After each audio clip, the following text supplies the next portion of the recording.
دیگه. این چه کاری بود دردانه؟ این دستور مامان خواهر جون. به گلناز گفت بگو زود حاضر شه بریم وگرنه حسابشو میرسن. من که اینو گفتم؟ مامان شما یه چیز دیگه گفتین اما معنیش همین بود. نه من گفتم که خودم میام و باهاش حرف میزنم.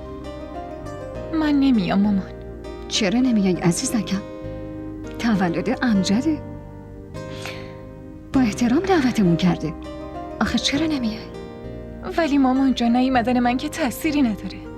اتفاقا همینو میخوام بهت بگم. جایی که نرفتنش تأثیری نداره حتما باید رفت دخترم. آخه چند روز دیگه امتحانم شروع میشه. من خودم خوب میدونم که امتحان داریم، همشونم میتونی پاس کنی. اما تو نمیدونی که من چرا میخوام ببرمت. من بیشتر از درست به فکر ازدواج تو هستم دخترم.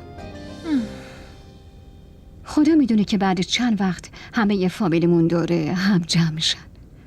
از کجا معلوم که یکی از اونا خاطرخواه نباشه؟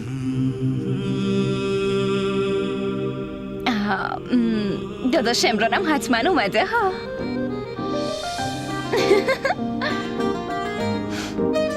بهونه ای نموند. زود بلند شو و حاضر شو.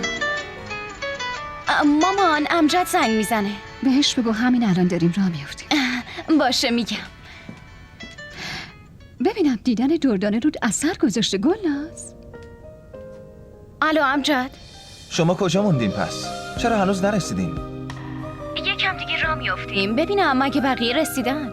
نه ترس، بقیه هم کم کم میرسن. ولی دردانه من فقط منتظر تو هم. من فقط به خاطر تو این جشن تولد گرفتم.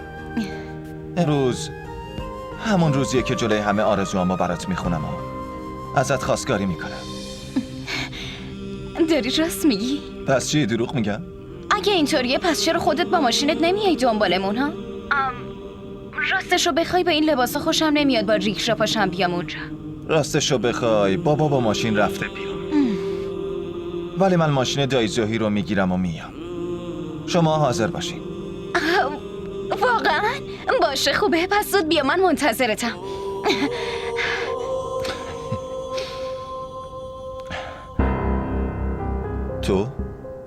تو اینجا چی کار میکنی؟ به حرفات گوش میدادم. یواشکی. اونی که با پای خودش اومده رو کاری نداری بعد به اونی که نیومده میگی پاشو بیا. خیلی عجیب نیست؟ مشکوک به نظر میرسی. اونی که نیومده خیلی خسته، واسه همین دارم میرم دنبالش. فهمیدی؟ من یه جای دیگه تولد دعوت بودم اما اینجا رو بیشتر دوست دارم. منم به همین فکر میکردم. تو قبلا همچین تولدی نگرفته بودی. حتما یه کاسه زیر نیم کاسه است. بگو دیگه میخوای از کی خواستگاری کنی؟ نگران نباش، کم دیگه صبر کنی خودتونو با چشمات میبینی.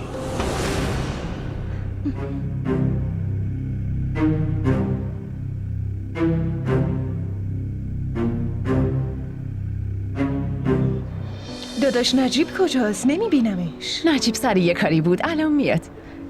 بیا بریم بشینیم. زوها خیلی ساکت شدی. حالت خوبه؟ بارانیا که دعوت نشده. نه خواهر با من اصلا دعوا نمی‌کنی. برادرت خیلی عوض شده. پس خیلی خوبه. باید خیلی خوشحال باشی. خواهر من خیلی خوشحالم. از قیافم معلوم نیست؟ نه قشنگ معلومه. انشالله که همیشه خوب و خوش باشین. به خدا قسم خیلی برای شما دوتا دعا میکنم. کلاً یه داداش و یه زن داداش دارم. الهی سایه برادر رو همیشه رو سر خواهراشون باشه. چرا امران هنوز نیومده؟ این روزا توی اداره خیلی سرش شلوغه، دیر میاد. میگفت مستقیم میاد اینجا. راستشو بگو رانیا، امران گلنازو فراموش کرده یا هنوز بهش فکر میکنه؟ خواهر چی میگی؟ من چطوری پسرم از دست اون جادوگر نجات بدم؟ فقط خدا میدونه که من چی میکشم. ای وای واقعا خدا بهت صبر بده رانیا. راستش همه مرده فامیلم دنبال فرصتن که باهاش هم دردی کنم. همین دایی ایازو ببین، ویلای به این بزرگی و داد بهشون، خودش رفت خارج.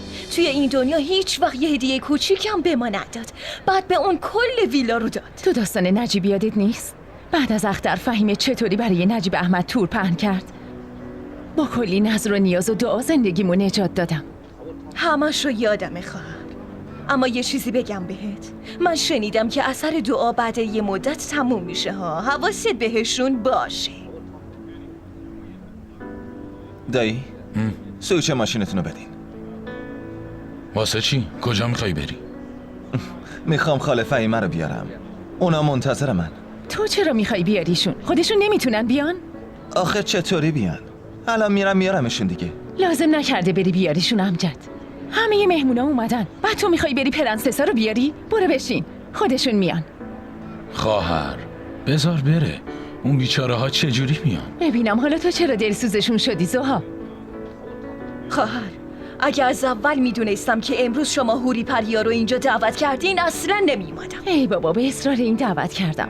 ببین چی دارم بهت میگم. اگه بخوان خودشون میان. دایی لطفا سویچو بدین. هی زها، سویچتو بذار تو جیبت. اگه ماشین از اینجا تکون بخوره و بری بیاریشون میبینی امسال به جای تولد چه برنامه ای را میندازم. فهمیدی؟ چی شده عمه؟ مشکلی پیش اومده؟ آره همه چی خوبه، تو برو. خواهر، ما به داداش نجیب حالی کردیم اما فکر نکنم امجد به حرفتون گوش بده. من چارشو خوب میدونم رانیا. چیه؟ ازت میخوام یه کاری بکنی بتولو بده به امجد. من زود عروسیشونو میگیرم.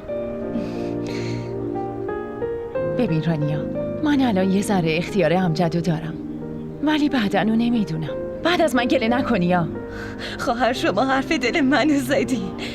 از امروز بتول پیش شما امانته، هر وقت دلتون خواست ببریدش. عالیه. از حالا به بعد عروس خودمه.